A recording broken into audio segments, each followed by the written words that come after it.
So I guess my video provoked a lot of discussion, much more than I anticipated. I did not think it was going to get the kind of reception it's gotten. So much so I can't keep up with the comments. There have been people in the comments that I have seen have tried to explain what I'm talking about.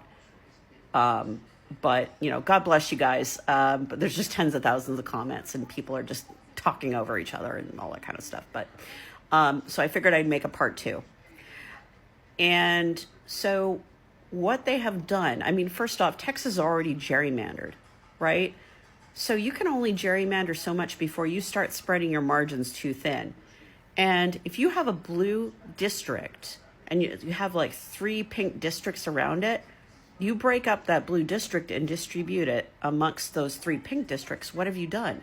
You have added Democratic voters into 3 pink districts, and now suddenly it's become more competitive than maybe you realized it was going to be. And given the current political climate and how fast things have shifted, and given the fact that they're so scared that they tried to gerrymander an already gerrymandered state without thinking of the potential consequences, they have inadvertently created a potential problem for themselves. Conservative journalist David Drucker alluded to this on a panel discussion that he was on earlier this week after the redistricting was passed, and explained that given the current animus towards the administration and how unpopular their policies are, this could seriously backfire on them.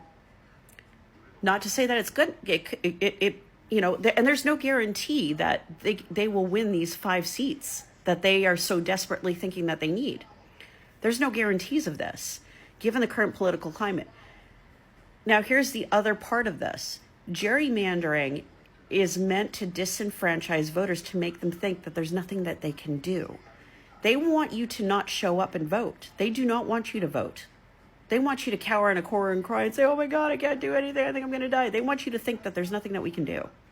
There's absolutely something that we can do. We need to show up and vote. In November 2026, we need to show up. We need to show up for every special election that's going on. We need to vote. That's how you defeat gerrymandering. Gerrymandering cannot defeat numbers. So,